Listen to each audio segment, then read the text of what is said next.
Assalamualaikum warahmatullahi wabarakatuh. Perkenalkan, nama saya Junar Reji Hadi ZR dengan NIM 2248201094. Saya akan menerangkan materi tentang nutrasetikal. Istilah nutrasetikal merupakan produk berbasis makanan dan komponen alami yang tidak hanya mencukupi kebutuhan nutrisi dasar, tapi juga memberikan manfaat terapeutik atau pencegahan terhadap berbagai penyakit. Istilah nutraceutical diciptakan oleh Dr. Stephen D. Velis, Ketua Foundation for Innovation in Medicine, melalui penggabungan kata nutrition dan farmaseutika. Makanan kesehatan. Hubungan antara makanan dan kesehatan telah menjadi fokus utama penelitian karena berbagai senyawa fitokimia yang terkandung dalam makanan memiliki peran penting dalam mempertahankan dan meningkatkan kualitas kesehatan. Nutraceutical di era postgenomik, pendekatan genomika fungsional telah menjadi fondasi penting dalam pengembangan nutraceutical, khususnya dalam konteks peningkatan nilai kesehatan bahan pangan. Nutraceutical di era postgenomik. Selain itu, kemajuan dalam teknologi microarray menyediakan alat yang sangat sensitif dan spesifik untuk mengukur aktivitas enzim yang penting dalam sintesis dalam degradasi senyawa bioaktif. Interaksi reseptor ligan. Interaksi antara reseptor dan ligan merupakan mekanisme dasar dalam fisiologi sel yang menjadi fondasi pengembangan nutraceutical karena bioaktif yang terkandung dalam makanan dapat bertindak sebagai ligan yang secara spesifik mengikat reseptor untuk memicu atau mengatur sinyal-sinyal seluler. Nutrien yang paling banyak dikenal adalah yang mengandung antioksidan dan vitamin. Asupan vitamin E yang tinggi dalam makanan dapat mencegah penyakit Parkinson. Vitamin C yang mengandung antioksidan asam dihidroaskorbat dapat menembus penghambat darah otak dengan mudah sehingga peningkatan uptake antioksidan dalam sistem saraf pusat. Fitokimia atau fitokonstituen adalah senyawa kimia yang diproduksi oleh tumbuhan. Bahasa Yunani piton berarti tumbuhan. Secara umum, senyawa-senyawa ini dianggap tidak esensial bagi pertumbuhan dan perkembangan tumbuhan itu sendiri. Banyak senyawa dalam tumbuhan yang memberikan warna cerah pada sayuran dan buah-buahan juga bertindak sebagai antioksidan yang kuat. Karotenoid.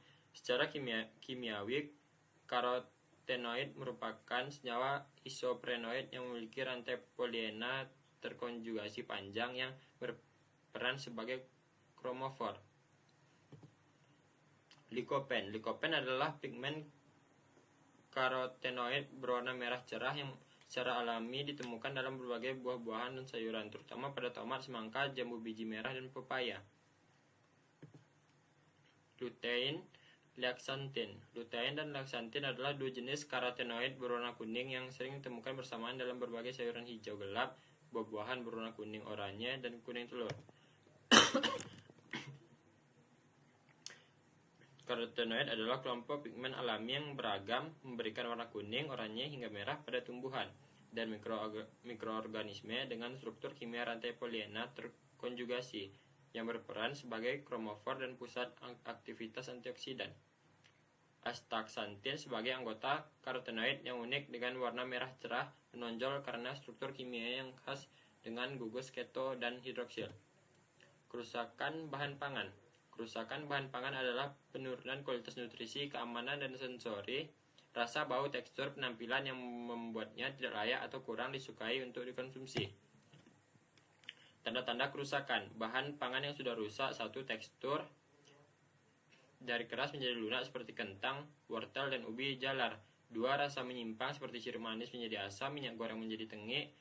3. Penampakan secara visual menyimpang seperti daging dan ikan berlendir atau daya jamur pada permukaan roti. Klasifikasi kerusakan. 1. Bahan pangan mudah rusak seperti susu, ikan, telur, dan daging. 2. Bahan pangan agak mudah rusak seperti buah-buahan dan sayuran. 3. Bahan pangan tidak mudah rusak seperti serealia dan kacang-kacangan. Penyebab kerusakan. Mikroorganisme, bakteri, jamur, enzim alami yang terdapat dalam bahan pangan, oksidasi, serangga dan hama, kerusakan fisik, waktu. Jenis kerusakan bahan pangan. Mikrobiologis menyebabkan pembusukan, perubahan bau, rasa, tekstur, dan potensi bahaya kesehatan. Mekanis kerusakan fisik akibat benturan, tekanan, gesekan. Fisik seperti layu pada sayuran, gosong pada makanan beku, atau perubahan tekstur akibat kehilangan air. Kimia, perubahan warna, aroma, rasa, dan nilai gizi. Pencegahan kerusakan. Pertama, pengemasan. Kedua, penyimpanan di gudang. Tiga, pengawetan. Empat, pengeringan. Lima, penyimpanan dalam kaleng. Pengemasan melindungi dari kontaminasi, menghambat pertumbuhan mikroba, mencegah oksidasi, mengurangi kerusakan fisik, dan mempertahankan kelembaban optimal. Pengawetan memperlambat atau menghentikan aktivitas mikroorganisme dan enzim. Pengeringan mengurangi kadar air dalam bahan pangan hingga batas tertentu. Terima kasih.